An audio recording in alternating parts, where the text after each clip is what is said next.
मुख्यमंत्री के विधानसभा क्षेत्र में प्रतिभा सिंह ने किया चुनावी प्रचार। सरुआ के लोधार, थुनाग और जंजैहली में लोगों से मांगे वोट। कहा, मुख्यमंत्री बनने के बाद जयराम उड़न खटोले में घूमते रहे, सड़कों की हालत खस्ता। धान की खरीद शुरू न होने पर दून और नालागढ़ कांग्रेस ने किया प्रदर्शन। किसानों ने एसडीएम कार्यालय परिसर में की नारेबाजी। एसडीएम ने जल्द धान की खरीद शुरू करने का दिया आश्वासन। शिमला के ऊपरी क्षेत्रों में मुंहखोर की बीमारी थमने का नहीं ले रही नाम। बीमारी से ग्रसित गौओं का इलाज करने में जुटे स्वयंसेवी। पशुओं को जल्द आश्रय स्थलों और गौशालाओं में पहुंचाने की रखी मांग। और शारदीय नवरात्रों का विधिवत पूजा अर्चना और कन्या पूजन के साथ हुआ समापन। नवमी में यूपी के श्रद्धालुओं ने भारी संख्या में किए मां ज्वाला के दर्शन, लगाए जयकारे। नमस्कार, आप देख रहे हैं HP 24x7। मैं हूं जनीशा।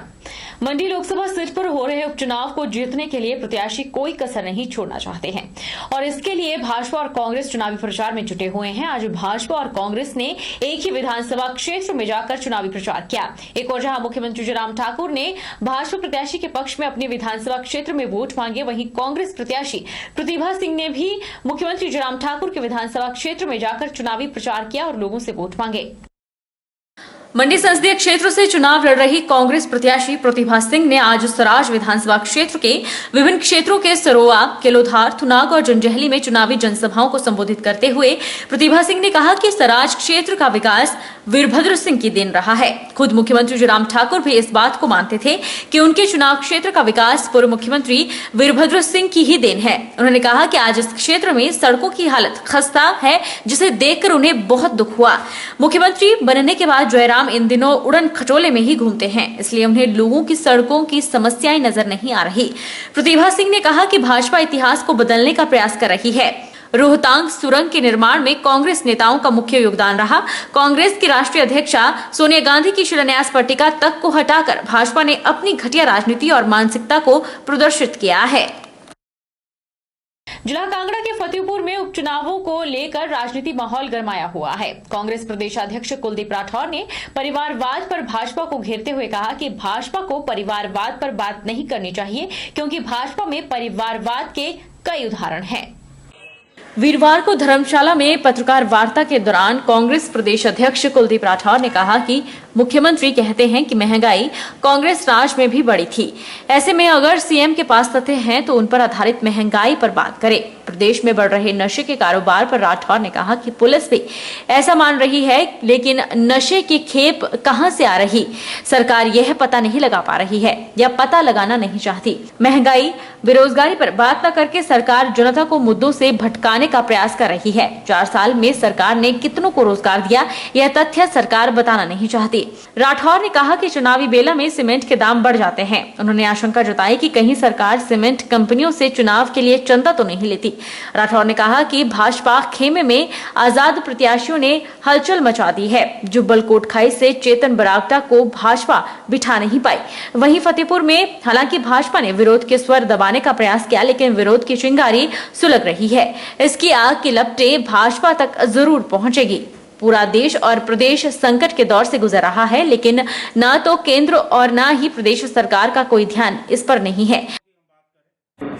आज जनता में बहुत ज्यादा आक्रोश है और आप देखेंगे इन 4 उपचुनावों में भारतीय जनता पार्टी की शिकस्त तय है। भारतीय जनता पार्टी इन आरोपों से पहले अपने गिरेबान में जाके देखें कि क्या उनके यहाँ परिवारवाद नहीं है। अगर हम देश की बात करें, सैकड़ों ऐसे नेता हैं जो परिवारवाद की उपज है।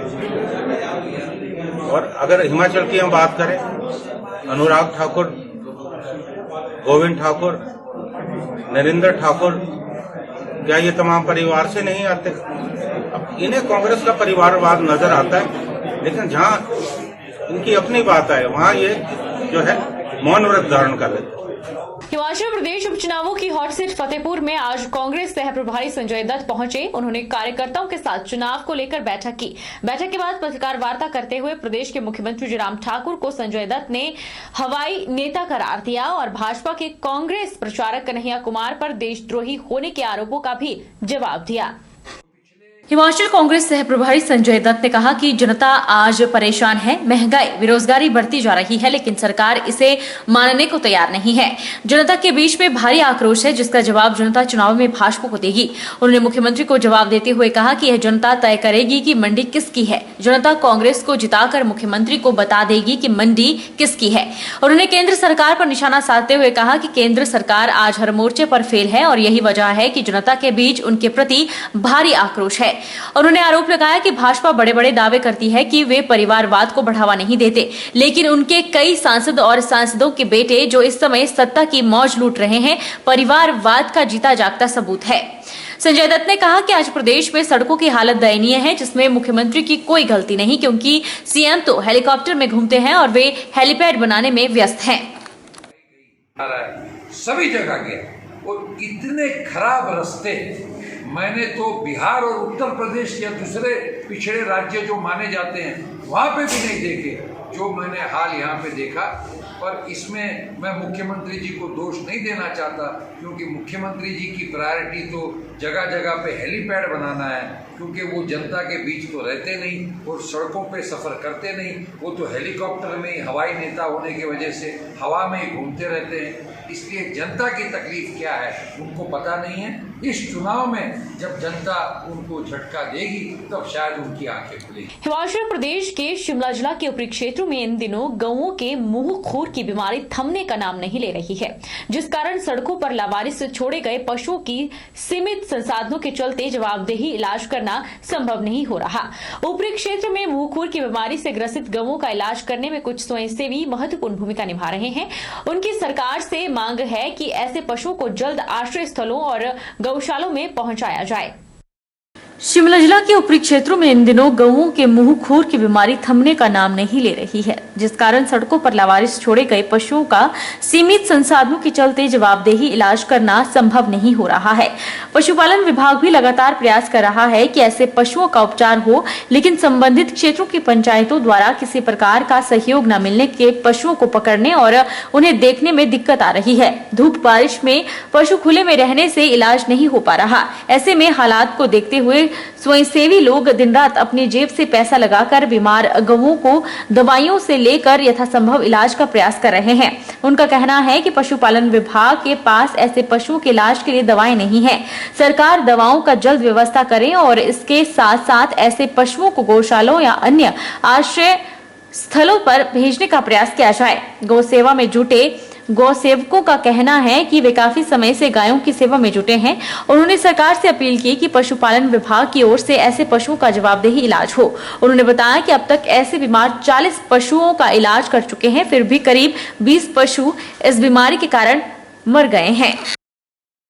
मैं कई समय से गायों की सेवा में जुड़ा हुआ हूँ और जैसे कि आप देख रहे हैं गायों को खुर की बीमारी लगी है आजकल, तो हमें प्राइवेट हॉस्पिटलों से कोई इनका उपचार नहीं मिल रहा है। तो हमारी सरकार से ये विनती है कि इनके लिए अच्छी से अच्छी दवाइयाँ तथा इनका इलाज अच्छे ढंग से हो। हम इन्हें जो ये गाय हैं सड़क पर घूमती रहती हैं, इनके खुरों में बीमारियां हो गई हैं, कीड़े पड़े हुए हैं और दिन प्रतिदिन रोज़ गाय मर रही हैं। तो हम इनका जो इलाज कर रहे हैं अपनी जिस तरह से हम यानी कर पा रहे हैं इनका इलाज दवाइयाँ वगैरह ला के, और हम इनका इलाज अच्छी तरह कर नहीं पा रहे हैं। इसलिए प्रशासन से गुजारिश है कि इनको गौशाला ले जाया जाए। यहाँ एनएच पे बहुत सारे जानवर हैं जिनको खुर की बीमारी लगी हुई है और हम इनका इलाज करते रहते हैं।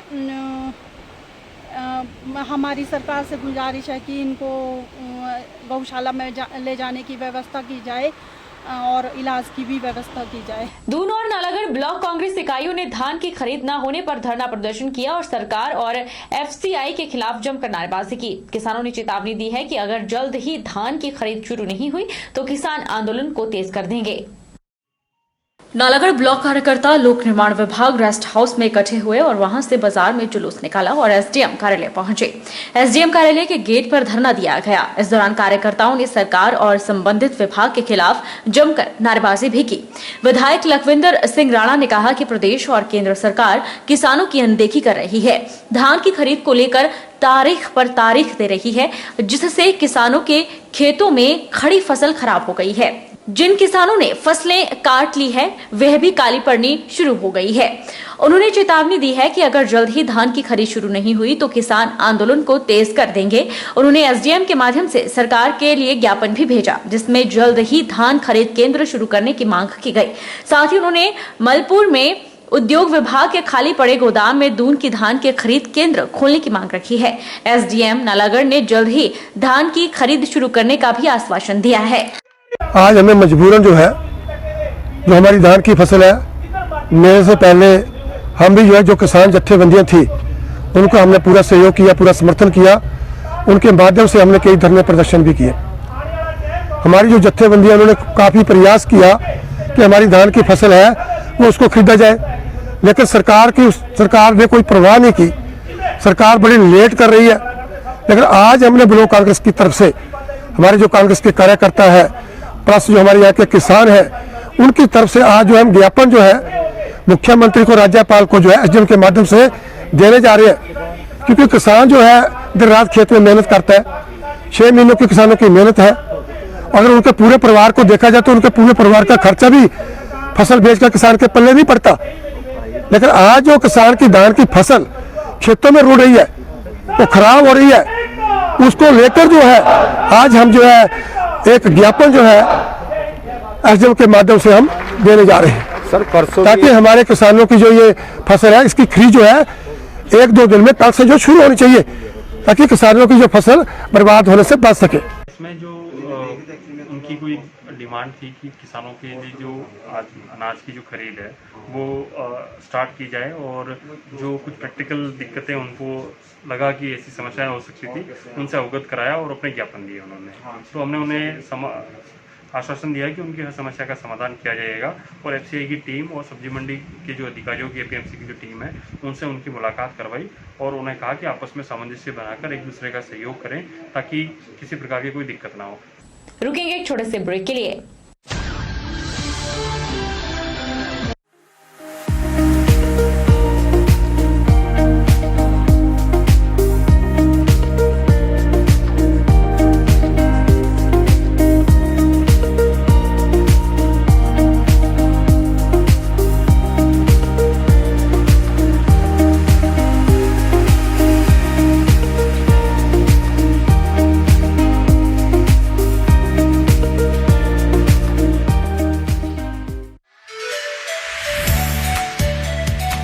Abhilashi Group of Institution, where you can get admission in 2021 and 22 for BTech in Civil, Mechanical, Electrical and Computer Science Engineering, Diploma in Civil, Mechanical, Electrical Engineering, B Pharmacy, BSc Nursing, PB BSc Nursing, ANM, GNM, BEd, DLEd, MSc in Physics, Chemistry, Botany.